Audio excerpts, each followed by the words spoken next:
الحمد لله الأول بلا أول كان قبله والآخر بلا آخر يكون بعده الذي قصرت عن رؤيته أبصار الناظرين وعجزت عن نعته أوهام الواصفين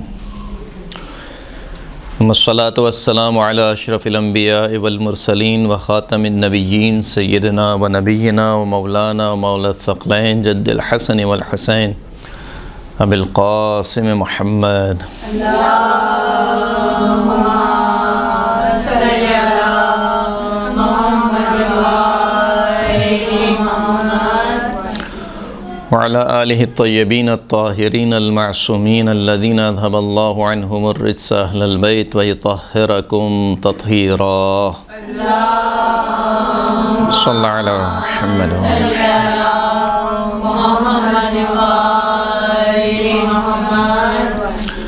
واللعنة الدائمة على أعدائهم أجمعين أما بعد وقد قال الله سبحانه وتعالى في كتابه المجيد بسم الله الرحمن الرحيم إذا الشمس كبرت وإذا النجوم انكدرت وإذا الجبال سيرت وإذا العشار عطلت وإذا الوحوش حشرت وإذا البحار سجرت وإذا النفوس زوجت وإذا الموءودة سئلت بأي ذنب قتلت. سورہ مبارکہ کون سورہ ہے؟ تکویر. سورہ مبارکہ تکویر کا نام جو ہے وہ اس کی پہلی آیت سے لیا گیا ہے. اذا الشمس کورت، کورت سے نکلا ہے تکویر، تکویر سے نکلا ہے کورت. کورت کا مصدر جو ہے وہ تکویر ہے. اس سورہ کے بارے میں سرکار ختمی مرتبہ حضرت محمد مصطفیٰ صلی اللہ علیہ وآلہ وسلم ارشاد فرماتے ہیں کہ من قرأ، اللہم صلی علی محمد وآل محمد،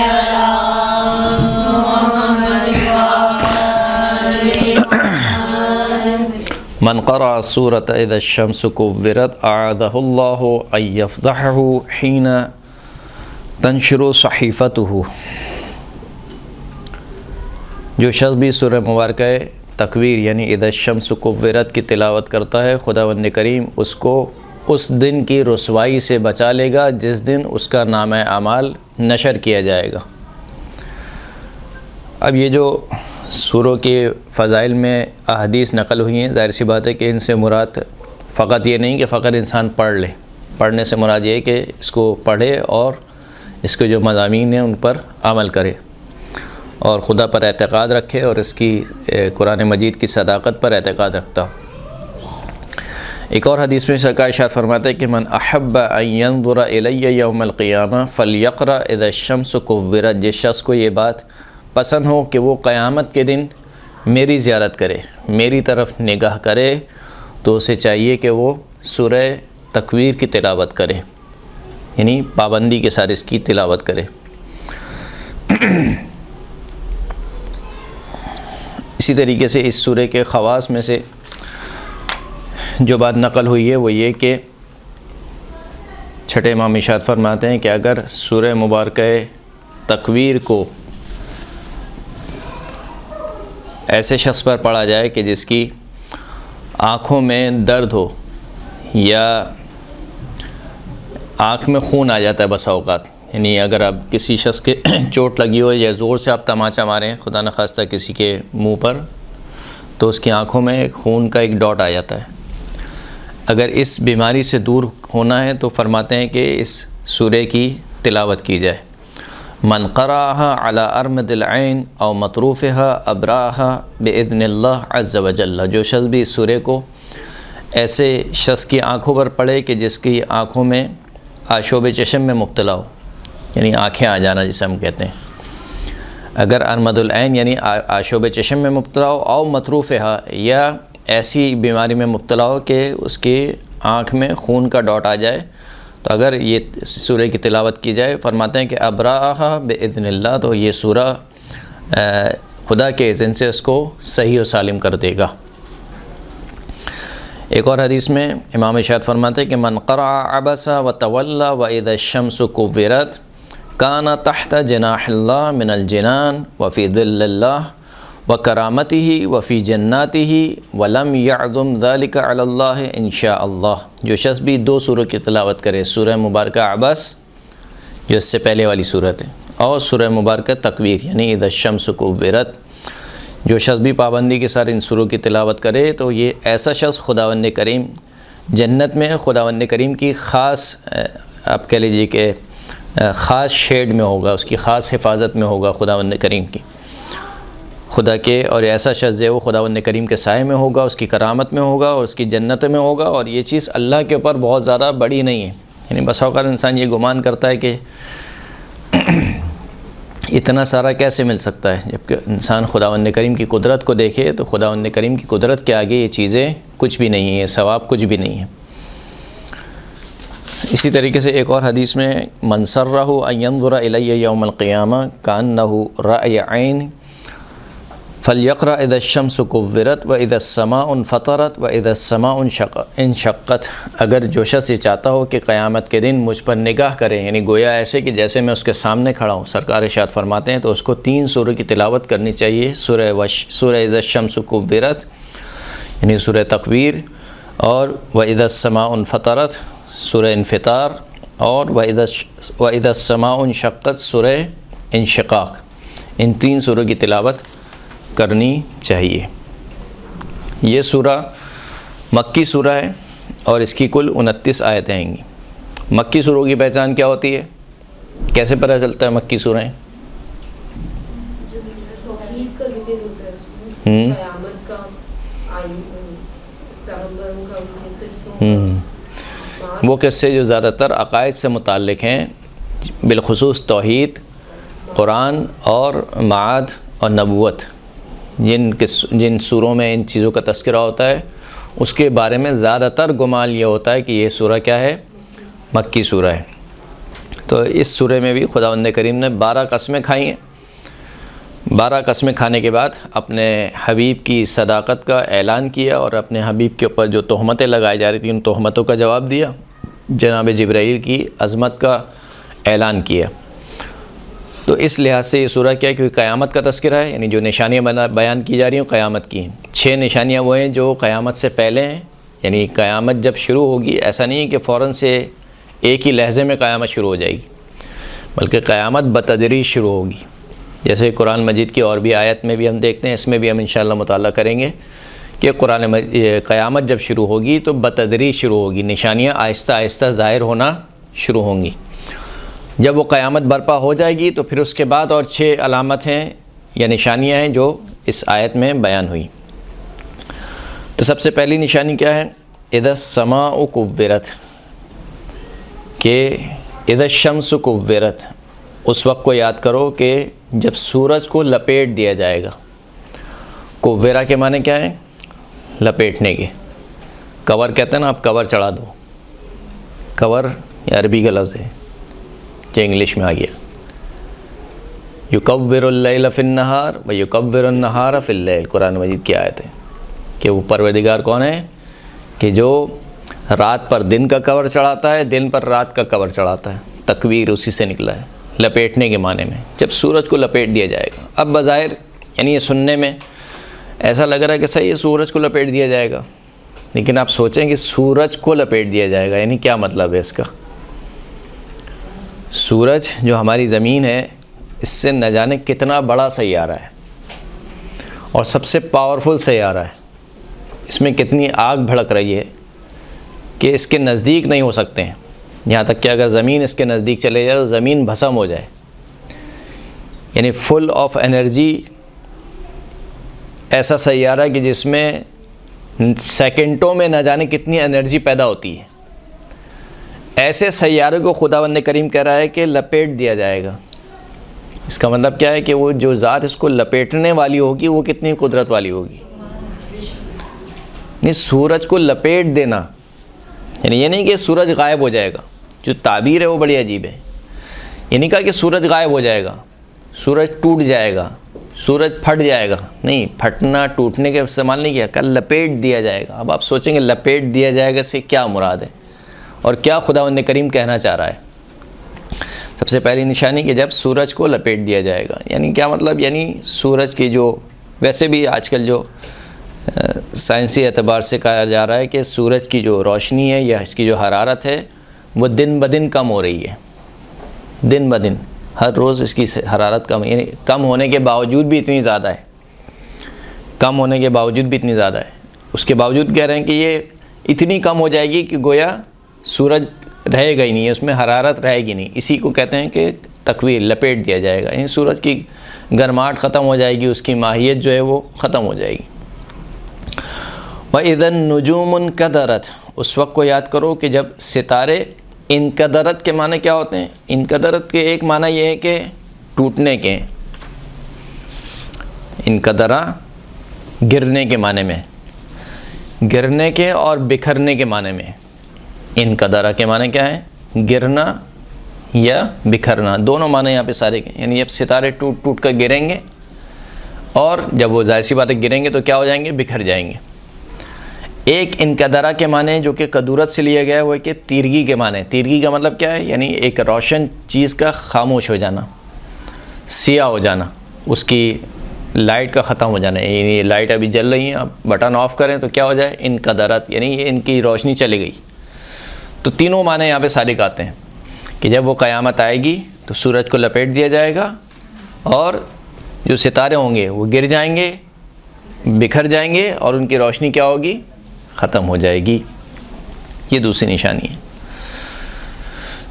جیسے کہ دوسری آیت سے بھی ہمیں یہی پتہ چلتا ہے۔ ایک اور جگہ خداوند کریم نے سورہ انفطار میں فرمایا کہ وَإِذَا الْكَوَاكِبُ انتثرت، انتصرہ کے معنی بھی کیا ہیں؟ بکھر جانے کے، یعنی جب گردربند یا مثال کے طور پر گوشوارہ زمین پہ گرتا ہے، ہار جب زمین پہ گرتا ہے تو کیا ہوتا ہے؟ بکھر جاتا ہے۔ اسی طریقے سے ستارے بکھر جائیں گے۔ یہ ایک اور دوسری بڑی علامت ہے، یعنی سننے میں یہ چیزیں بہت عام سی لگ رہی ہیں، لیکن آپ سوچیں کہ خداوند کریم کیا رہا ہے کہ ستارے بکھر جائیں گے۔ گویا ستاروں کو خداوند کریم تشبیہ دے رہا ہے کس سے؟ ایک ہار سے، جس طریقے سے ہار زمین پہ گرتا ہے اور اس کے دانے بکھر جاتے ہیں، ایسے ستارے بکھر جائیں گے، ختم ہو جائیں گے۔ اور اسی طریقے سے سورہ مبارکہ مرسلات میں ارشاد فرمایا کہ فَإِذَا النُّجُومُ طُمِسَتْ، جب کیا ہوگا؟ ستارے مٹا دیے جائیں گے، صفحہ ہستی سے مٹ جائیں گے۔ پھر اس کے بعد تیسری نشانی، اب یہ ساری بڑی بڑی نشانیاں جو خداوند کریم بیان کر رہا ہے، بسا اوقات ہم یہ چیزیں سنتے ہیں اور ان چیزوں کو بہت عادی لیتے ہیں، جیسا یہ ہوگا، یعنی کس نے دیکھا ہے، کیا ہے۔ لیکن کچھ چیزیں جب انسان کے سامنے ہوتی ہیں، یعنی ابھی جو آگ لگی ہے امریکہ میں، یہ اگرچہ کہ قیامت والی آگ نہیں ہے، لیکن وہاں کی جو ویڈیوز سامنے آ رہی ہیں، آپ دیکھ رہے ہیں کہ کس طریقے سے ہولناکی، یعنی ایک آپ کہہ سکتے ہیں قیامت صغریٰ کا منظر ہے۔ ہر طرف آگ ہی آگ ہے اور ہر طرف بربادی ہی بربادی ہے، سب چیزیں برباد ہو رہی ہیں۔ انسان کا قیمتی سامان، انسان کا قیمتی گھر، خود انسان، یعنی انسان کے لیے خود انسان سے بڑھ کر کوئی قیمتی چیز نہیں ہے۔ آپ سے پوچھے کہ آپ کے لیے سب سے قیمتی چیز کیا ہے، آپ کہیں گے میری جان ہے۔ یعنی انسان کی جان سے بڑھ کر نہ انسان کا مال ہے، نہ انسان کی اولاد ہے، نہ انسان کا گھر ہے، نہ انسان کی گاڑی ہے، سب چیزیں منٹوں سیکنڈوں میں ختم ہو رہی ہیں۔ اور پھر اس کے بعد انسان شک کرتا ہے کہ یہ پتہ نہیں ہوگا یا نہیں ہوگا۔ ہو رہا ہے، دیکھ رہا ہے اپنی آنکھوں کے سامنے، سب دیکھ رہے ہیں، اور خداوند کریم بیان کر رہا ہے، 1400 سال پہلے سے بیان کر رہا ہے کہ دیکھو یہ چیزیں ہوں گی۔ لیکن کہا کہ نہیں، یہ تو اساطیر الاولین۔ ان کے سامنے بھی جب آیتیں پڑھی جاتی تھیں، کفار و مشرکین کے سامنے وہ کیا کہتے تھے؟ اساطیر الاولین، یہ پہلے لوگوں کی کہانیاں ہیں۔ آج بھی کچھ ہیں ایسے لوگ کہتے ہیں کہ یہ قرآن مجید پہلے لوگ، نعوذ باللہ، پہلے لوگوں کی کہانیاں ہیں، ڈرایا جا رہا ہے۔ جس طریقے سے نعوذ باللہ ہماری مائیں ہوتی ہیں نا، بچوں کو ڈراتی ہیں، ہوتا کچھ بھی نہیں ہے، دیکھو یہ کھا لو باگڑ بلہ آ جائے گا۔ ہم باگڑ بلہ کس نے دیکھا ہے؟ کسی نے دیکھا ہے باگڑ بلہ؟ نہیں دیکھا ہے۔ فلاں چڑیل آ جائے گی، فلاں یہ آ جائے گا۔ یعنی آپ بچے کے ذہن میں کیا ایک مثال کے طور پر تصویر بٹھاتے ہیں کہ دیکھو تم نے کام نہیں کیا تو یہ آ جائے گا۔ لیکن یہ جو ہم جتنی بھی اس کو کہتے ہیں کہانیاں سنانا، آپ اور میں کہانیاں سناتے ہیں، لیکن پروردگار عالم نعوذ باللہ کہانی نہیں سنا رہا ہے ہمیں کہ دیکھو یہ نہیں کیا تو یہ ہو جائے گا، یہ نہیں کیا تو یہ ہو جائے گا۔ ہو رہا ہے ہمارے سامنے، دیکھ رہے ہیں ہم اپنی آنکھوں کے سامنے، کتنے آتش فشاں جو پھٹ جاتے ہیں، کتنے زلزلہ آتا ہے، کیسے یعنی متمدن شہر جن کا انفراسٹرکچر کی لوگ مثالیں دیتے ہیں کہ یار فلاں کا انفراسٹرکچر جو ہے وہ اس سے مضبوط کوئی انفراسٹرکچر نہیں ہے، لیکن ایک زلزلہ کتنی دیر کا ہوتا ہے؟ زلزلہ کتنی دیر میں آتا ہے، ختم ہو جاتا ہے؟ سیکنڈس منٹس میں ہوتا ہے بہت زیادہ. لیکن اس تھوڑے سے ہل جل میں کیا ہوتا ہے، وہ آباد شہر ایک دم زمین بوس، یعنی فلک بوس عمارتیں زمین بوس ہو جاتی ہیں. فلک بوس کا مطلب کیا ہے؟ آسمان کو چومنے والی، آسمان کو چومنے والی عمارتیں زمین کو چومنے لگتی ہیں. تو منٹوں سیکنڈ، یعنی یہ تو وہ چیز ہے نا جو ہم دیکھ رہے ہیں. یہ تو ہم یہ نہیں کہہ سکتے کہ نہیں کسی نے ہمیں کہانی کرا دی، ہماری زندگیوں میں ہی ہم نے دیکھا ہے. نہیں دیکھا ہے تو یوٹیوب پہ موجود ہیں چیزیں. ہر سال زلزلہ آتا ہے، ہر سال سیلاب آتا ہے. سیلاب منٹوں سیکنڈوں میں پورے کے پورے گاؤں بہا کے لے جاتا ہے، پورے کے پورے گاؤں. تو ایسا نہیں ہے کہ ہم کہیں کہ نہیں یہ تو ایک کہانی ہو رہی ہے، بس خداوند کریم ہمیں ڈرا رہا ہے. نہیں، ایسا نہیں ہے. یہ ایک حقیقت ہے جس کو خداوند کریم کھول کھول کے بیان کر رہا ہے، دکھا رہا ہے ہمیں. تو پہلی نشانی یہ بیان کی کہ سورج کو لپیٹ لیا جائے گا. دوسری نشانی کیا بیان کی؟ ستارے ٹوٹ ٹوٹ کر گریں گے اور بکھر جائیں گے، ان کی روشنی جو ہے وہ تیرگی میں بدل جائے گی. تیسری نشانی کیا بیان کی؟ وَإِذَا الْجِبَالُ سُيِّرَتْ. اور اس دن کو یاد کرو کہ جب تم دیکھو گے کہ پہاڑ چل رہے ہوں گے. پہاڑ چل رہے ہوں گے.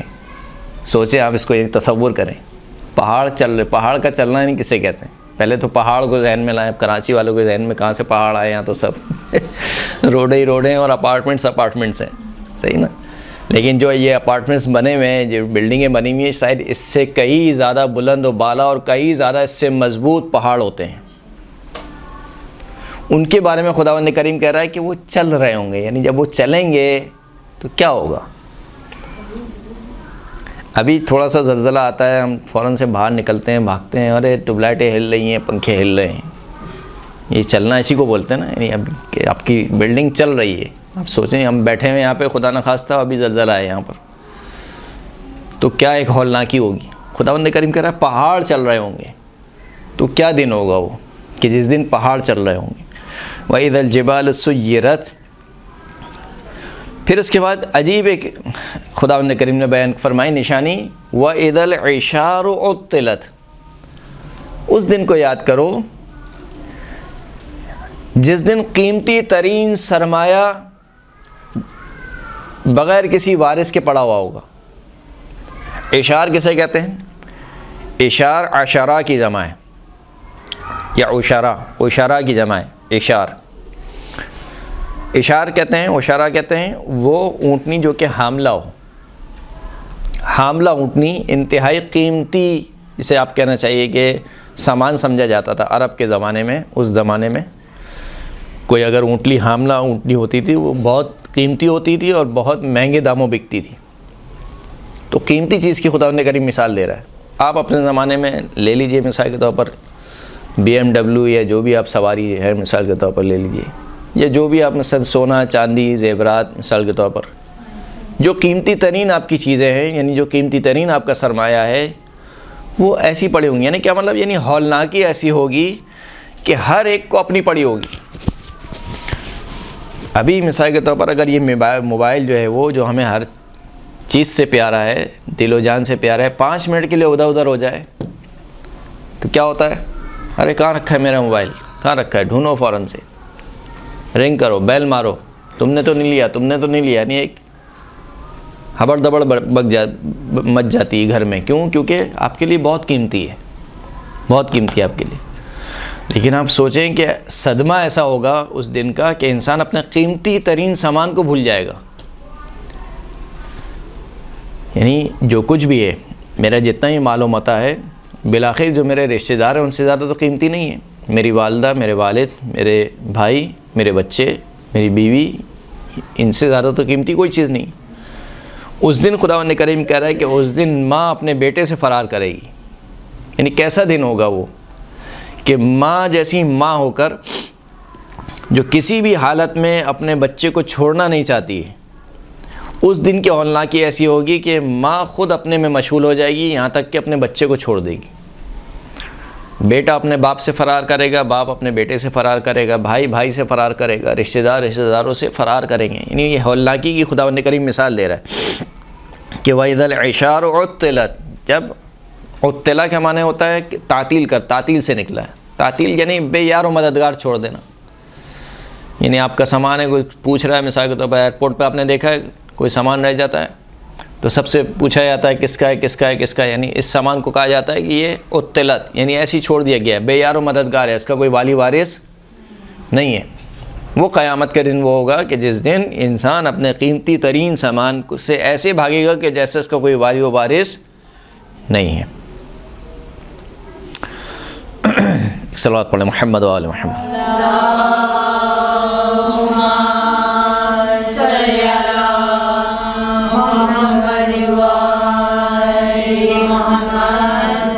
البتہ عشار کا ایک معنی پانی سے بھرے ہوئے بادل کو بھی لیا گیا ہے. پانی سے بھرے ہوئے بادل یعنی کیا مطلب، کیا کہنا چاہ رہا ہے خداوند کریم؟ وَإِذَا الْعِشَارُ عُطِّلَتْ، یعنی جب بادل معطل ہو جائیں گے، یعنی نہیں برسیں گے، پانی کا ایک قطرہ نہیں برسے گا. دیکھنے میں انسان دیکھے گا کہ شاید بہت کالی گھٹا آئی ہے، یہ برسنے والے اب، لیکن خداوند کریم کہہ رہا ہے کہ اِذَا الْعِشَارُ عُطِّلَتْ، جب یہ بادل تعطیل کا شکار ہو جائیں گے یعنی نہیں برسیں گے. لیکن پہلا والا جو معنی ہے وہ زیادہ قریب ہے.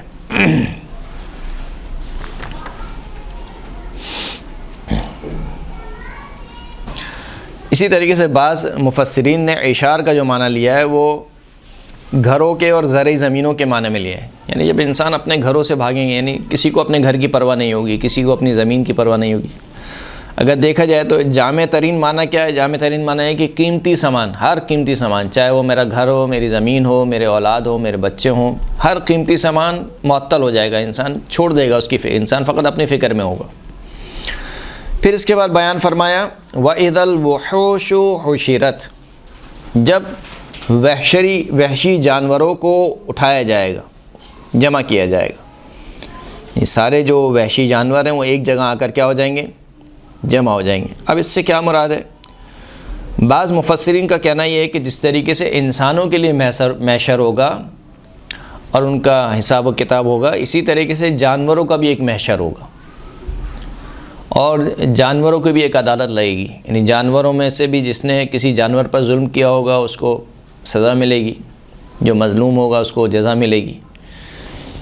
اور اپنی اس بات کی تائید میں وہ سورہ مبارکہ انعام کی آیت نمبر 38 کو پیش کرتے ہیں وَمَا مِن دَابَّةٍ فِي الْأَرْضِ وَلَا طَائِرٍ يَطِيرُ بِجَنَاحَيْهِ إِلَّا أُمَمٌ أَمْثَالُكُمْ مَا فَرَّطْنَا فِي الْكِتَابِ مِن شَيْءٍ ثُمَّ إِلَى رَبِّهِمْ يُحْشَرُونَ.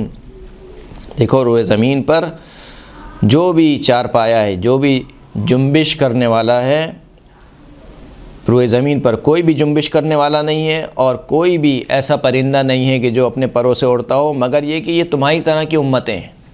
یعنی جیسے انسان ایک امت ہے، اسی طریقے سے جانور ایک امت ہے، پرندے ایک امت ہیں. الا امم امثالکم، یہ تمہاری طرح ایک امت ہے. ما فرطنا فی الکتاب من شیء، ہم نے اس کتاب میں کسی چیز کو نہیں چھوڑا. ثم الی ربہم یحشرون، پھر یہ اپنے پروردگار کی طرف اٹھائے جائیں گے، ان کو جمع کیا جائے گا. تو اس آیت سے اپنی مطلب پر وہ دلیل پیش کرتے ہیں کہ گویا وحشی جانوروں کو بھی ایک عدالت لگے گی، وحشی جانوروں کا بھی ایک محشر ہوگا، جانوروں کا بھی ایک محشر ہوگا، جس طریقے سے انسانوں کا کیا ہے؟ محشر. بہرحال تو بیان فرمایا کہ وَإِذَا الْوُحُوشُ حُشِرَتْ، کہ جب جو جانور ہیں، جو وحشی جانور ہیں، ان کو کیا کیا جائے گا؟ حشرہ کا معنی ہوتا ہے جمع کرنا، ایک جگہ جمع کرنا، جب ان کو جمع کیا جائے گا. پھر اس کے بعد وَإِذَا الْبِحَارُ سُجِّرَتْ، جب تم دیکھو گے کہ دریاؤں میں آگ بڑک اٹھی ہے، سمندروں میں، سمندر میں آگ بڑک اٹھنے کا معنی کیا ہے؟ سمندر میں آگ لگ جانا، یعنی سمندر پانی کی جگہ آگ اگلنے لگے. یہ اس دن کی ہولناکی ہے، خدا نے بیان کر رہا ہے. یہ سمندر آپ دیکھیں، کبھی جانا ہو سی ویو پر، آپ کنارے پہ کھڑے ہوتے ہیں، تحد نگاہ پانی پانی ہے نہیں ایسا، تحد نگاہ پانی پانی. تھوڑا سا آپ آگے چلے جائیں تو آپ کو خود ڈر لگنے لگتا ہے کہ ایسا نہ ہو کہ پانی آپ کو بہا کر لے جائے. یعنی آپ سوچیں اتنا پانی آگ میں تبدیل ہو جائے، اتنا پانی کیا ہوگا؟ آگ میں تبدیل ہو. تسجیر، سجرت، تسجیر کے معنی ہوتے ہیں تنور روشن کرنے کی. جب آپ تنور کو روشن کیا جاتا ہے تو کہا جاتا ہے کہ سجرت تنور، تنور روشن ہو گیا. یہ ایک معنی ہے اس کے. بعض لوگ کہتے ہیں کہ کیونکہ پانی میں جو دو مالیکیول ہوتے ہیں، ایک ہائیڈروجن کا اور 2 آکسیجن کے، ایسی ہوتا ہے H2 نہیں، 2 ہائیڈروجن کے اور 1 آکسیجن کا. کہتے ہیں کہ یہ جو مالیکیول ہیں جب یہ آپس میں ایک دوسرے سے جدا ہوں گے تو یہ دونوں آگ میں تبدیل ہو جائیں گے. ابھی کیونکہ یہ ملے ہوئے ہیں تو پانی میں بن گئے ہیں. Methane gas. ہاں، تو یہ بہرحال جو بھی ان میں ہوگا وہ تو خداوند کریم بہتر جانتا ہے. وہ خداوند کریم جو ہے وہ کسی بھی چیز کو کن فیکون کا مالک ہے، وہ جو چاہے کرے. تو بہرحال ایک سجرت کا معنی کیا لیا؟ ایک سجرت کا معنی ہوتا ہے پر ہو جانے کے، یعنی آگ، یہ دریا جتنے بھی سمندر ہیں سب کے سب پر ہو جائیں گے، یعنی ان کا پانی ختم ہو جائے گا، پانی نہیں بچے گا ان میں. کیوں پانی نہیں بچے گا؟ کیونکہ جب وہ پہاڑ متلاشی ہوں گے اور پہاڑوں کے بڑے بڑے تودے زمین پر گریں گے تو وہ سب کے سب جائیں گے دریاؤں میں، سمندروں میں، جس کے نتیجے میں کیا ہوگا؟ سمندر سب پتھروں سے بھر جائے گا اور ان کا پانی زمین پر امڑ آئے گا اور سارے کے سارے سمندر کیا ہوں گے؟ پانی سے خالی ہو جائیں گے. تو ایک معنی اس کا یہ لیا گیا کہ یہ پر ہو جائیں گے. ایک معنی ہیجان و تلاطم کا لیا گیا کہ اس دن کو یاد کرو کہ جب سمندر میں ایک عجیب ہیجان اور ایک عجیب تلاطم پیدا ہوگا، موجیں اٹھیں گی. جس طریقے سے بھی آپ دیکھتے ہیں سمندر میں طوفان آتا ہے. ابھی کچھ سال پہلے بھی کراچی میں کے جو مناظر تھے، فلاں طوفان آ رہا ہے، فلاں طوفان آ رہا ہے، اس کے جو مناظر آپ نے دیکھیں کس طریقے سے، یعنی کشتیاں ایسی لگ رہی ہوتی ہیں جیسے کاغذ کی کشتیاں آئیں گی پانی میں. حالانکہ بڑی بڑی کشتیاں جو کہ لوہے کی بنائی ہوئی کشتیاں، وہ ایسے ڈاماڈول ہو رہی ہوتی ہیں کہ جیسے کوئی کاغذ کی کشتی آپ نے پانی میں چھوڑی ہو. یہ ایک علامت. پھر اس کے بعد اگلی علامت وَإِذَا النُّفُوسُ زُوِّجَتْ، جب جانوں کو ایک دوسرے کے قریب کیا جائے گا. نفوس یعنی جان، نفس کی جمع کیا ہے؟ نفوس. زُوِّجَتْ یعنی زوج کیا جائے گا، یعنی ان کو قریب لایا جائے گا. اب اس کے کیا معنی؟ ایک معنی یہ ہے کہ جو نیکوکار افراد ہیں ان کو نیکوکار افراد کے ساتھ، اور جو بدکار افراد ہیں ان کو بدکار کے ساتھ، یعنی الگ الگ ہو جائیں گے. ابھی ہم کیا ہیں، دنیا میں سب ایک ساتھ رہتے ہیں، نیکوکار اور بدکار سب ایک ساتھ رہ رہے ہیں. مثال کے طور پر پڑوسی ہے وہ بدکار ہے، اس کا جو ہمسایہ ہے وہ انتہائی نیکوکار ہے.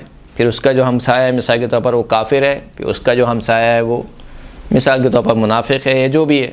تو ابھی دنیا میں سب ساتھ ساتھ رہ رہے ہیں، نیکوکار اور بدکار سب ایک ساتھ ساتھ رہ رہے ہیں. لیکن قیامت کا دن ہوگا تو خداوند کریم کہہ رہا ہے کہ نفوس کو ملا دیا جائے گا، یعنی صالح افراد کو صالح افراد کے ساتھ اور بدکار افراد کو بدکار افراد کے ساتھ جمع کر دیا جائے گا. جیسے کہ سورہ مبارکہ واقعہ میں بھی آپ کیا پڑھتے ہیں؟ اصحاب الیمین اصحاب یمین کے ساتھ، اصحاب الشمال اصحاب شمال کے ساتھ، دائیں ہاتھ والے دائیں ہاتھ والوں کے ساتھ، بائیں ہاتھ والے بائیں ہاتھ والوں کے ساتھ. ایک تفسیر اس کی یہ کی گئی کہ جو مومنین ہیں ان کی جو ہے وہ حوروں کے ساتھ ان کی شادی کرا دی جائے گی، یا حوروں کے ساتھ ان کو رکھ دیا جائے گا. اسی طریقے سے جو مومنہ ہیں ان کے لیے غلمان ہوں گے، یعنی مردوں کے لیے حور ہوں گی اور عورتوں کے لیے کیا ہوں گے؟ غلمان ہوں گے. ان کو آپس میں ایک دوسرے کے ساتھ رکھا جائے گا. غلام کی جمع غلمان، لڑکے. اور جو کفار ہیں ان کو شیاطین کے ساتھ رکھا جائے گا. سر ایک مرد کو 70 پورے ملیں گے؟ اب یہ تو ملیں گی تو پتہ چلے گا. تو عورتوں کو بھی نہیں ملیں گے؟ جی سب کو سب ملے گا وہاں پہ، خدا کے یہاں کوئی کمی نہیں ہے. اب جو چاہیں گے سب ملے گا. صحیح. بہرحال خداوند کریم نے قرآن میں وعدہ کیا ہے کہ ملے گا. سورہ مبارکہ رحمان میں غلمان کا تذکرہ ہے اور حوروں کا بھی تذکرہ ہے، اور اسی طریقے سے سورہ واقعہ میں بھی حور عین کا تذکرہ ہے.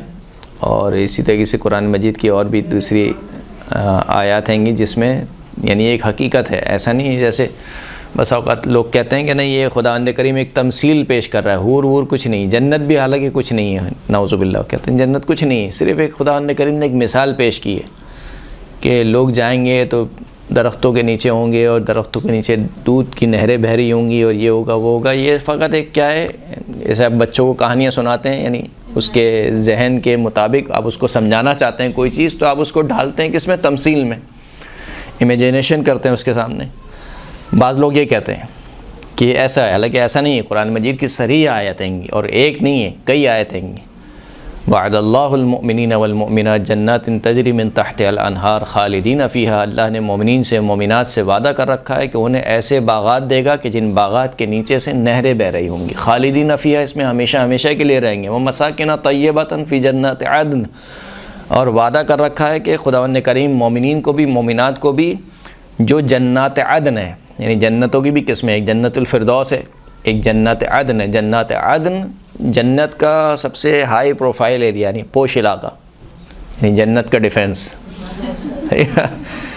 جنات عدن میں ان کو کیا دے گا؟ مساکن طیبۃ، پاک و پاکیزہ گھر، ویسٹ اوپن ایک دم کو گھر ملیں گے، مساکن طیبۃ فی جنات عدن۔ لیکن پھر خدا کریم نے کہا کہ ورضوان من اللہ اکبر، اللہ کی جو رضا ہے وہ ان سب چیزوں سے بڑھ کر ہے، ذالک هو الفوز العظیم، اور یہی سب سے بڑی کامیابی ہے۔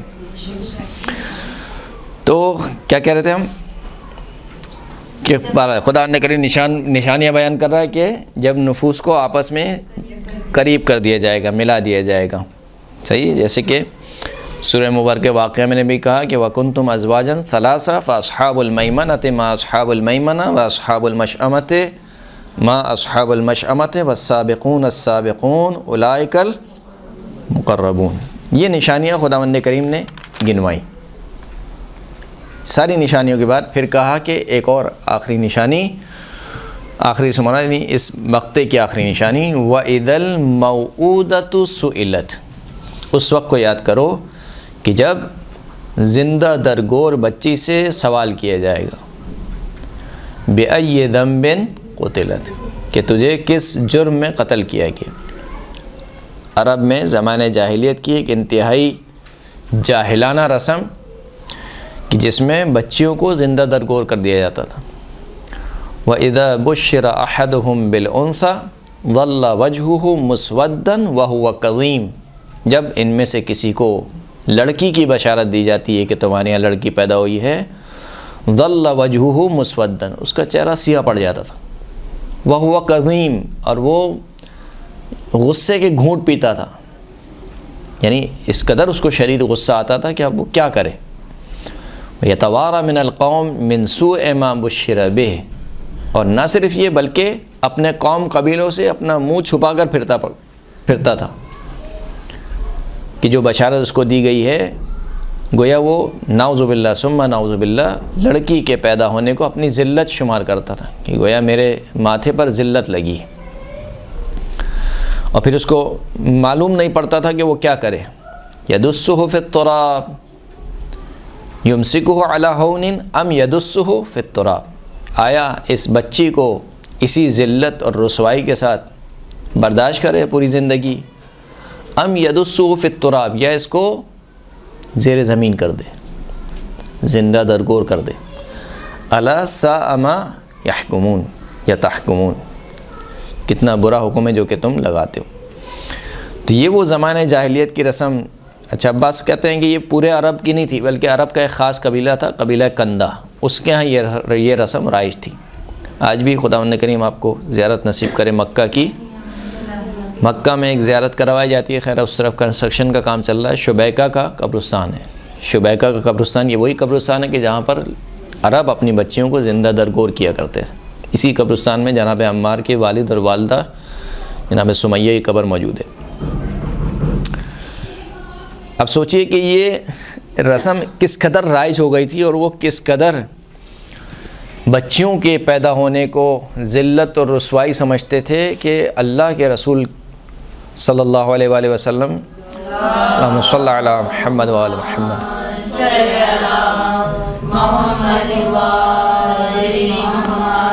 ایک صحابی تھا جو ہر وقت غم زدہ رہتا تھا۔ اللہ کے رسول نے سے پوچھا کہ کیا معاملہ ہے، تم ہر وقت غم زدہ رہتے ہو، یعنی تمہارا چہرہ بجھا بجھا رہتا ہے، کیا مسئلہ ہے؟ کہ مسئلہ یہ ہے کہ یا رسول اللہ، ایک زمانہ جاہلیت میں میرے ہاں لڑکی پیدا ہوئی، جب لڑکی پیدا ہوئی تو مجھ سے رہا نہیں گیا، اور میں چاہتا تھا کہ اس کو زندہ درگور کر دوں، لیکن میری بیوی میرے کام میں آڑے آ گئی کہ نہیں، اس کو زندہ رہنے دو۔ میں اپنی بیوی کی وجہ سے اس بچی کو میں نے زندہ رہنے دیا، لیکن جب بھی اس بچی کو میں دیکھتا تھا میرا خون کھولتا تھا، اور مجھے انتہائی شرمندگی ہوتی تھی کہ یہ لڑکی میرے یہاں پیدا ہوئی۔ یہاں تک کہ ایک دن ہمارے کسی رشتہ دار کے یہاں سے دعوت آئی تو میں نے دعوت کو قبول کیا اور میں نے اپنی بیوی کو راضی کر لیا کہ میں اپنی اس بچی کو لے جاتا ہوں، دعوت میں میرے ساتھ جائے گی۔ میری بیوی خوفزدہ ہوئی اور اس کو احتمال تو تھا کہ میں کوئی غلط کام نہ کر دوں، لہٰذا اس نے مجھ سے عہد و پیمان لیا کہ دیکھو بچی کو لے جا رہے ہو، تم اس بچی کو کوئی نقصان نہیں پہنچاؤ گے۔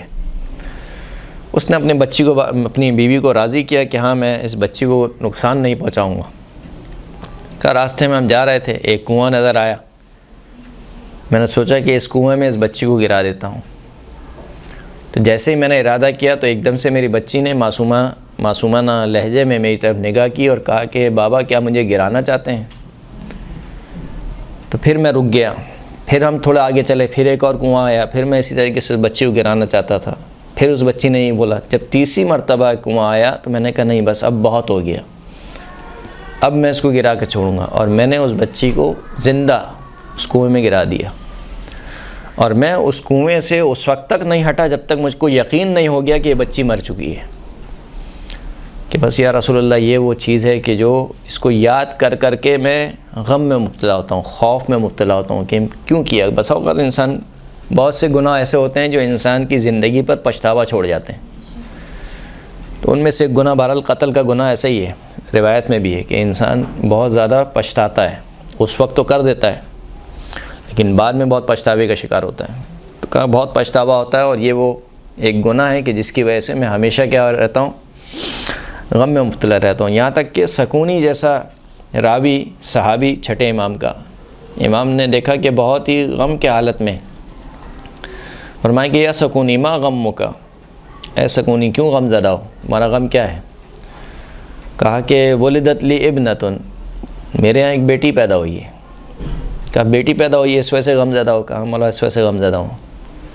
تو امام نے ایک جملہ کہا، جملہ کیا تھا کہ علی الارض ثقلها وعلی اللہ رزقها، یہ جو بیٹی تمہارے یہاں پیدا ہوئی ہے اس کا بوجھ زمین پر ہے، تمہارے کاندھوں پر نہیں ہے، وعلی اللہ رزقها، اس کا رزق اللہ کے اوپر ہے، تمہارے ہاتھ میں اس کا رزق دینا نہیں ہے۔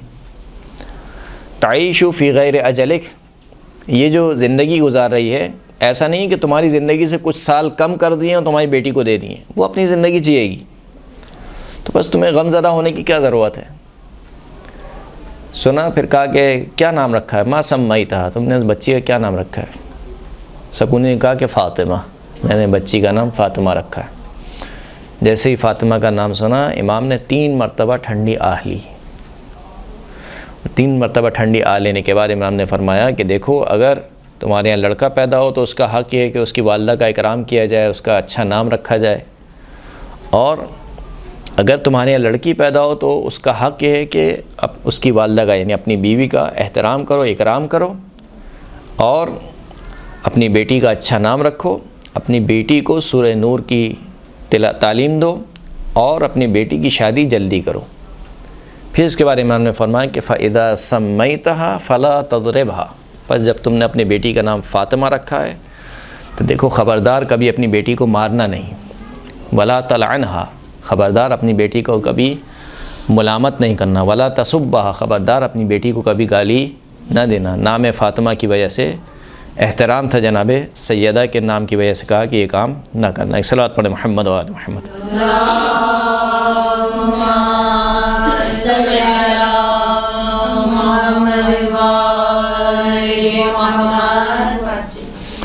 تو یہ جو رسم تھی اس قدر جاہلانہ رسم کہ یہاں تک کہ کہا جاتا ہے کہ جب بھی جو ہے وہ عورت حاملہ ہوتی تھی تو اس کے بستر کے ساتھ ہی ایک گڑھا کھود دیا جاتا تھا، اس کے بستر کے ساتھ ہی، اور جیسے ہی بچے کو جنم دیتی تھی اگر وہ لڑکی ہوتا تھا تو اسی وقت اسی گڑھے میں اس بچی کو گرا دیا جاتا تھا۔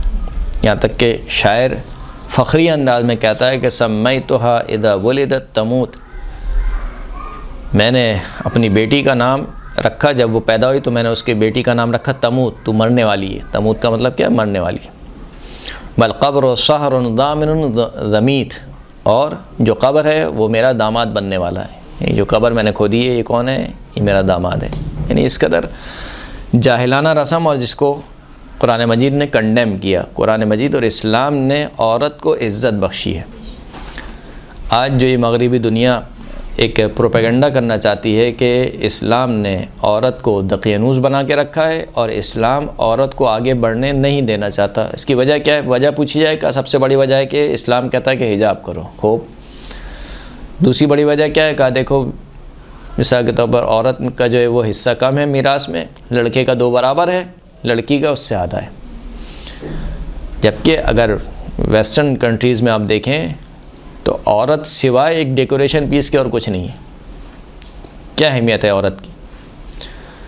یعنی اسلام نے عورت کو عزت بخشی، اس کو وقار بخشا، اس کو حجاب بخشا. ویسٹرن نے کیا کیا؟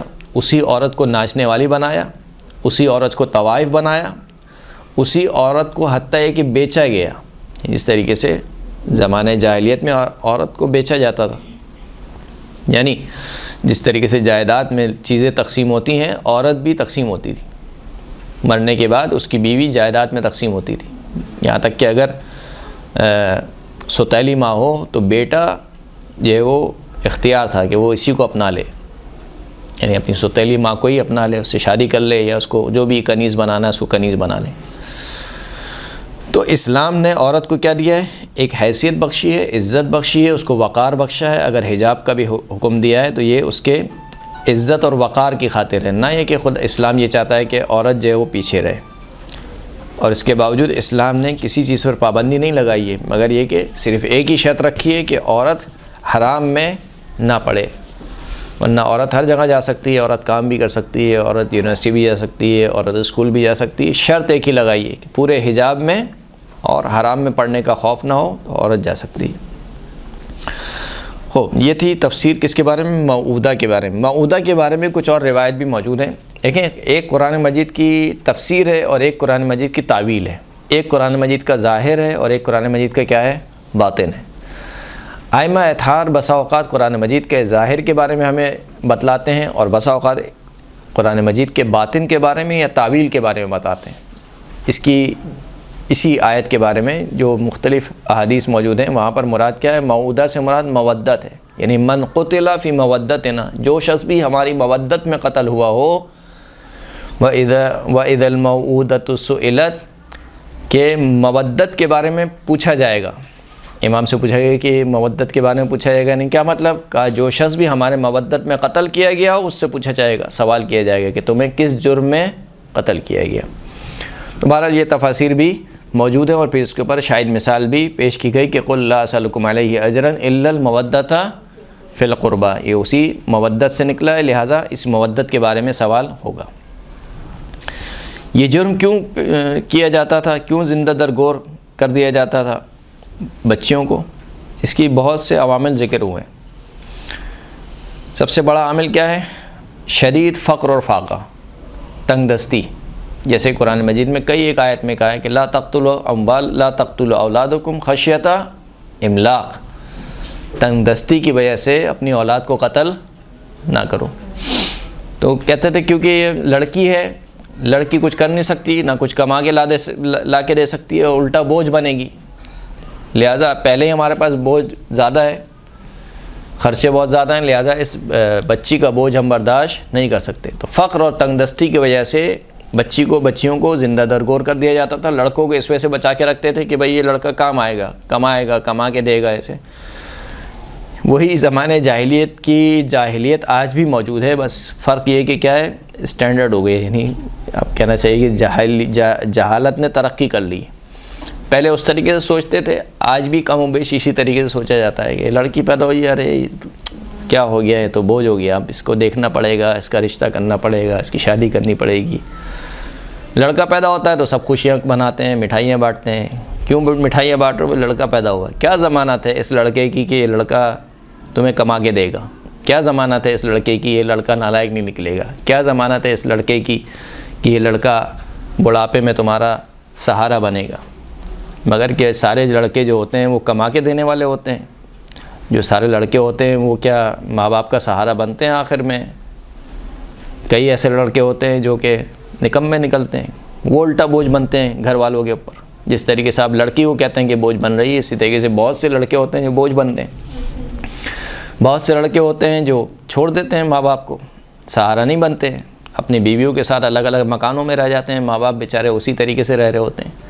تو یہ جو ایک جہالت ہے اور یہ جو سوچ ہے گی، یہ سوچ اسی طریقے سے یعنی زمانے جاہلیت کی ایک سوچ ہے جو کہ ہمارے معاشرے میں متاسفانہ ابھی بھی کیا ہے، باقی ہے، اور ہم اسی طریقے سے سوچتے ہیں۔ تو بہرحال ایک سبب یہ تھا کہ وہ فقر اور تنگ دستی کی وجہ سے اپنے بچوں کو کیا کرتے تھے، زندہ درگور کر دیتے تھے۔ دوسرا سبب یہ تھا کہ وہ کہتے تھے کہ بھئی اگر جنگیں ہو گئیں تو جنگوں میں کیا ہوتا ہے، لڑکی تو جنگ نہیں لڑ سکتی ہے، تو ہوگا کیا، اگر ہم جنگ ہار گئے تو کیا ہوگا، اس لڑکی کو کیا بنایا جائے گا، لونڈی بنایا جائے گا، قیدی بنایا جائے گا۔ تو ہم یہ برداشت نہیں کر سکتے کہ ہماری ناموس، ہماری عزت جو ہے وہ کسی کے ہاتھوں میں قیدی بنے اور وہ پھر مثال کے طور پر اس کو کنیز بنائے اور جیسے چاہے اس کے ساتھ عمل انجام دے۔ لہذا اس وجہ سے بھی کہتے تھے کہ بھائی لڑکیوں کو قتل کر دو اور لڑکوں کو باقی رکھو کہ اگر ہم ہار بھی گئے تو ہمارے پاس کوئی ایسی چیز نہ ہو کہ جس کی وجہ سے ہماری عزت اور ناموس پر کوئی حرف آئے۔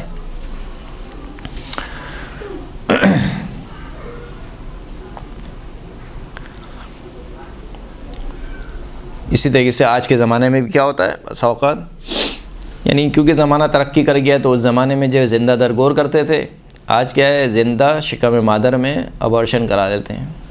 ایک بہت بڑا جرم ہے، بہت، یعنی آپ ایک نفس کو قتل کر رہے ہیں، ایک نفس کو، ایک جان کو قتل کرنا ایک بہت بڑا ظلم ہے، خداوند کریم اس کو برداشت نہیں کر سکتا ہے۔ تو وہ زندہ درگور کرتے تھے، ہم کیا کرتے ہیں، زندہ در شکم مادر کرتے ہیں، یعنی آج کے زمانے میں اگر دیکھا جائے۔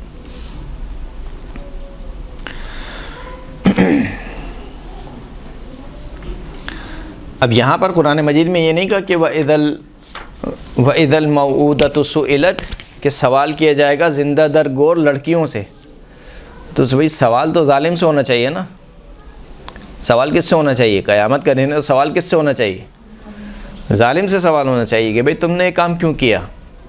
لیکن یہ کام اس قدر قبیح ہے کہ خداوند کریم ظالم کا نام لینا بھی گوارا نہیں کر سکتا، بلکہ مظلوم سے پوچھا جائے گا، یعنی ظالم کو سننا بھی خداوند کریم گوارا نہیں کر رہا ہے۔ یہ کام اس قدر قبیح ہے کہ جو اس کام کا کرنے والا ہے خداوند کریم اس کو سننا بھی گوارا نہیں کر رہا ہے۔ یعنی ایک مرتبہ ہوتا ہے نا، کورٹ میں آپ لے کر آتے ہیں مجرم کو تو وہ کہتا ہے کہ بھئی آپ میری سن تو لیں، خداوند کریم کی عدالت میں خداوند کریم اس کو سننا بھی گوارا نہیں کر رہا ہے، لہذا اس سے گفتگو نہیں ہوگی۔ کس سے گفتگو ہوگی؟ اس بچی سے، کہ تمہیں کس جرم میں قتل کیا گیا، وہ کہے گی کہ مجھے بے جرم و خطا قتل کیا گیا، اور ظالم کو بغیر سنے کیا دی جائے گی، سزا دی جائے گی۔ صلوات پڑھیں محمد و آل محمد، صلی اللہ علی محمد و آل محمد۔ وقت ابھی باقی ہے نا ہمارے پاس، 10 منٹ ہیں۔ خوب، یہ نشانیاں خداوند کریم نے بیان کی، پھر اس کے بعد مزید نشانیوں کا سلسلہ۔ اچھا، یہ جتنی بھی نشانیاں تھیں ان میں سوائے آخری والی نشانی کو چھوڑ کر، وَإِذَا السَّمَاءُ كُوِّرَتْ وَإِذَا الشَّمْسُ كُوِّرَتْ جب سورج کو لپیٹ لیا جائے گا، وَإِذَا النُّجُومُ انْكَدَرَتْ جب ستارے ٹوٹ ٹوٹ کے گریں گے، بکھر جائیں گے، وَإِذَا الْجِبَالُ سُيِّرَتْ جب پہاڑ چلنے لگیں گے، وَإِذَا الْعِشَارُ عُطِّلَتْ جب قیمتی سامان بے یار و مددگار چھوڑ دیا جائے گا، وَإِذَا الْوُحُوشُ حُشِرَتْ جب وحشی درندوں کو جمع کیا جائے گا، وَإِذَا الْبِحَارُ سُجِّرَتْ جب دریاؤں کو میں آگ بھڑک اٹھے گی، وَإِذَا النُّفُوسُ زُوِّجَتْ پہلی کی 6 آیتیں، پہلی کی 6 آیتیں، یہ پہلی کی جو 6 آیتیں ہیں یہ وہ آیتیں ہیں جو کہ قیامت سے پہلے، یعنی قیامت کا مقدمہ ہے۔ جیسے کہ ہم نے شروع میں عرض کیا کہ تدریجاً قیامت آئے گی، دفعتاً نہیں آئے گی، کچھ علامتیں ظاہر ہونا شروع ہوں گی۔ تو یہ جو پہلی کی 6 آیتیں ہیں، یہ 6 وہ نشانیاں ہیں جو کہ قیامت برپا ہونے سے پہلے کا مرحلہ ہے۔ پھر جب قیامت برپا ہو جائے گی تو اس کے بعد کی کیا نشانی ہے؟ وَإِذَا النُّفُوسُ زُوِّجَتْ وَإِذَا الْمَوْءُودَةُ سُئِلَتْ بِأَيِّ ذَنبٍ قُتِلَتْ وَإِذَا الصُّحُفُ نُشِرَتْ اس وقت کو یاد کرو کہ جب نامہ اعمال کو نشر کیا جائے گا۔ یعنی کیا مطلب نامہ اعمال کو نشر کیا جائے گا؟ کیا کیا جائے گا؟ اس دن جب ویڈیو چلائی جائے گی ہماری زندگی کی۔ آج اگر ایک ویڈیو لیک ہو جائے تو انسان پریشان ہو جاتا ہے۔ کتنے سیکنڈ کی ہوتی ہے، کتنے منٹ کی ہوتی ہے؟ 1 منٹ، 5 منٹ، 30 سیکنڈ۔ 30 سیکنڈ کی ویڈیو میں ہم اتنے پریشان ہو جاتے ہیں کہ ارے یار اس کو بند کراؤ، یہ کرو وہ کرو۔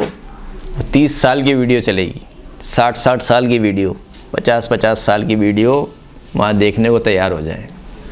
وَإِذَا الصُّحُفُ نُشِرَتْ جب نامہ اعمال کو نشر کیا جائے گا. آج بھی ہم کہتے ہیں پروگرام نشر ہو رہا ہے, سنا آپ نے پی ٹی وی پہ. اب تو خیر اردو بھی ہماری ماشاءاللہ ہو گئی ہے.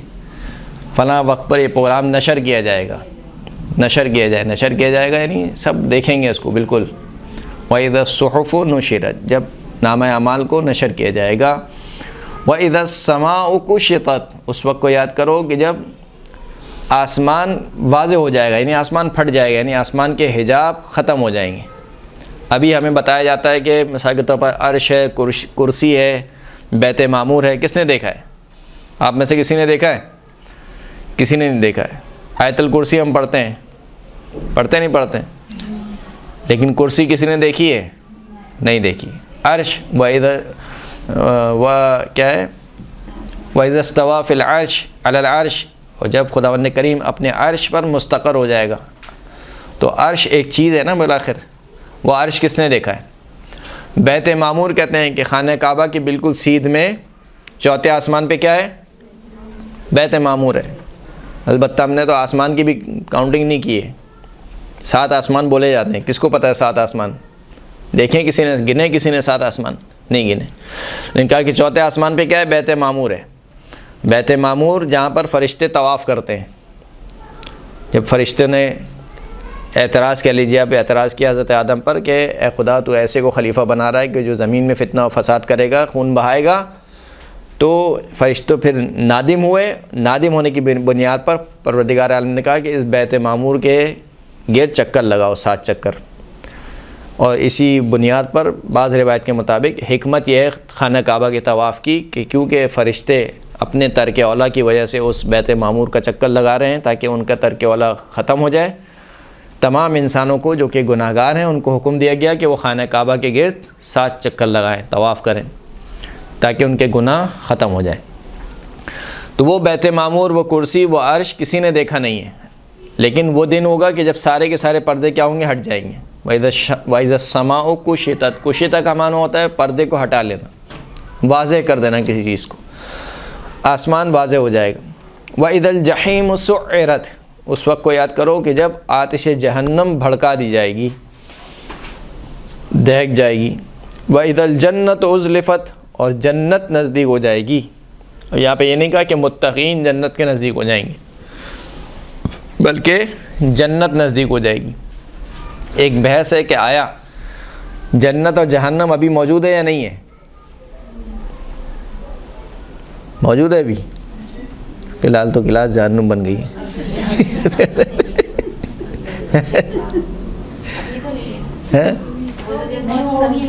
جی رسول اللہ نے وہ معراج پہ دیکھی تھی نا.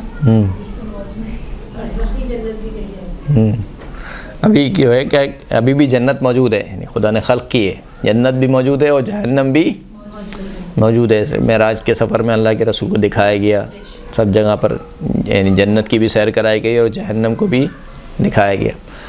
تو کہا کہ جنت اور جہنم خلق ہو چکی ہیں, موجود ہیں, ابھی بھی کیا ہیں؟ موجود ہیں. وَإِذَا الْجَنَّةُ أُزْلِفَتْ جب جنت قریب لائی جائے گی, یعنی مومنین کا اسٹیٹس یہ ہوگا کہ مومنین نہیں جائیں گے بلکہ جنت کو ان کو کیا کر دیا جائے گا؟ قریب کر دیا جائے گا. اب یہ جو آیت ہے یہ بڑی اہم آیت ہے. دیکھیں آپ, اتنی ساری خداوند کریم نے نشانیوں کو گنوایا. وَإِذَا الشَّمْسُ كُوِّرَتْ وَإِذَا النُّجُومُ قَدَرَتْ پھر اس کے بعد ساری وہ نشانیاں. پھر اس کے بعد کہا کہ نامہ اعمال نشر کیے جائیں گے, آسمان واضح ہو جائے گا, جہنم کو بھڑکا دیا جائے گا, جنت نزدیک آ جائے گی. ان ساری باتوں کا جواب کیا ہے؟ علمت نفس ما احضرت. جب یہ سارے کام ہوں گے اس وقت انسان, نفس, ہر اس چیز کو جان لے گا جو اس کے سامنے حاضر ہوگی. علمت نفس ما احضرت یعنی کیا مطلب؟ مطلب یہ کہ جو بھی اعمال میں نے انجام دیے ہیں وہ میرے سامنے حاضر ہوگا. حاضر ہونے سے مراد کیا ہے؟ میں بھی نماز پڑھ کے آیا ہوں, یہ میری نماز کہاں ہے؟ کہاں ہے میری نماز؟ ابھی میری نماز فرشتوں نے لکھی ہوئی ہے, وہ بھی اگر قبول ہو گئی تو. لیکن بہرحال لکھی ہوئی ہے کہ چلو اس نے جیسے تیسے نماز پڑھ لی ہے, وہ ثواب ملے گا نہیں ملے گا وہ تو آخرت کی بات ہے. لیکن ابھی میرے سامنے نماز موجود نہیں ہے، روزہ موجود نہیں ہے، حج اب کر کے عمرہ کر کے آپ کے سامنے موجود نہیں ہے، لیکن قیامت کے دن تجسم اعمال، یہ اعمال سب کے سب مجسم ہوں گے اور آپ کے سامنے کھڑے ہوں گے۔ نماز آپ کے سامنے کھڑی ہوگی، آپ کا روزہ آپ کے سامنے کھڑا ہوگا، حج آپ کے سامنے کھڑا ہوگا، یہاں تک کہ کہا جاتا ہے کہ جب مردے کو دفنایا جاتا ہے تو ایک انتہائی زخمی اور مخدوش حالت میں ایک شخص اس کے نزدیک آتا ہے قبر میں، اور مردہ اس سے پوچھتا ہے کہ تم کون ہو؟ تو وہ کہتا ہے کہ میں تیری نماز ہوں، کہ تو نے جس طریقے سے نماز پڑھی ہے اس کی حالت یہ ہے۔ یعنی یہ ہمارے اوپر ہے کہ ہم اپنے اعمال کو کتنا اچھا بنا سکتے ہیں، احسن طریقے سے انسان اعمال انجام دے۔ لیبلوکم ایکم احسن عملا الذی خلق الموت والحیات، خداوند کریم وہ ہے کہ جس نے موت کو بھی خلق کیا اور حیات کو بھی خلق کیا۔ کیوں خلق کیا؟ لیبلوکم ایکم احسن عملا، تاکہ تم میں سے پہچان سکے کہ جو سب سے احسن عمل، احسن کا مطلب کیا ہے؟ اکثر نہیں ہے، بہت اچھا، اکثر نہیں ہے، یعنی یہ نہیں اس وجہ سے خلق کی ہے کہ یہ دیکھے کہ تم میں سے کس نے زیادہ نمازیں پڑھی ہیں، کس نے زیادہ روزے رکھے ہیں۔ جو واجب کوانٹٹی ہے وہ تو پوری کرنی ہے، 5 نمازیں پوری پڑھنی ہے۔ ابھی کوئی یہ نہیں کہہ سکتا کہ نہیں میں نے ایک فجر کی نماز بہت اچھی پڑھ لی، بس اب ظہر عصر اور مغرب و عشاء کی ضرورت نہیں ہے، یا 30 روزوں میں سے کہا کہ 10 روزے بہت اچھے رکھ لیے میں نے، یا ہمارے بچپن میں ہم کہتے ہیں نہیں میں تو بڑے روزے رکھوں گا۔ بڑے روزہ کون سا ہوتا ہے؟ 21 رمضان کا روزہ۔ بڑا روزہ کون سا؟ روزے 30 کے 30 روزے بڑے ہیں، ان 30 کے 30 روزے ایک جیسے ہیں، لیکن کچھ تاریخوں کے لحاظ سے کہتے تھے کہ نہیں وہ بڑا روزہ رکھوں گا۔ کون سا بڑا روزہ ہے؟ مثلا 15 رمضان کا روزہ، مثلا 18 رمضان کا روزہ، 21 رمضان کا روزہ، یہ کہتے تھے بڑے روزے، یا 27 رمضان کا روزہ۔ روزے کیا ہیں؟ سب ایک جیسے ہیں۔ تو 30 کے 30 روزے رکھنا کیا ہے؟ واجب ہے۔ لیکن اس کے بعد کہا کہ جو مستحبات ہیں یا عمل میں اضافے کی بات ہو رہی ہے، کہا کہ اکثرکم عملہ نہیں ہے، بلکہ کیا ہے؟ احسنکم عملہ، احسن طریقے سے، بہترین طریقے سے، خلوص نیت کے ساتھ جس نے عمل انجام دیا ہوگا وہ انشاءاللہ وہاں پر پائے گا۔ تو عرض یہ کر رہے تھے ہم کہ علمت نفس ما احذرت، ان تمام باتوں کا خلاصہ خداوند کریم ایک بات میں پیش کر رہا ہے کہ یہ تمام کے تمام کام کیوں ہوگا؟ تم نے جو یہاں پر بویا ہے تم وہاں پر کیا کرو گے؟ کاٹو گے۔ وہاں پر سب کا سب تمہارے سامنے موجود ہوگا۔ وَمَن يَعْمَلْ مِثْقَالَ ذَرَّةٍ خَيْرًا يَرَهُ وَمَن يَعْمَلْ مِثْقَالَ ذَرَّةٍ شَرًّا يَرَهُ، جس شخص نے بھی ذرہ برابر نیکی کی ہوگی وہ دیکھے گا نیکی کو۔ دیکھے گا سے کیا مراد ہے؟ یعنی یہ نہیں ہوگا کہ اس کے نامہ اعمال میں موجود ہوگی، دیکھے گا یعنی مجسم ہوگی وہاں پر۔ اور جو ذرہ برابر بھی برائی کرے گا وہ بھی اس کو کیا کرے گا؟ دیکھے گا۔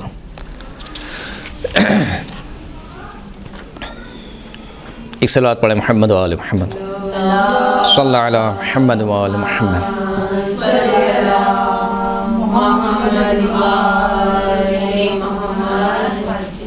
اسی طریقے سے سورہ کہف کی آیت نمبر 49 میں خدا نے کریم نے ارشاد فرمایا کہ وَوَجَدُوا مَا عَمِلُوا حَاضِرًا، جو بھی وہ کام عمل کیا کرتے تھے اس کو کیا پائیں گے؟ حاضر و ناظر پائیں گے۔ اس کو آپ کے سامنے جو اعمال ہیں وہ سارے کے سارے اعمال کیا ہوں گے؟ موجود ہوں گے۔ میرے خیال سے آج یہاں تک کافی ہے، کیونکہ پھر آگے بات لمبی ہو جائے گی۔ کوئی سوال ہے تو میں آپ کی خدمت میں حاضر ہوں۔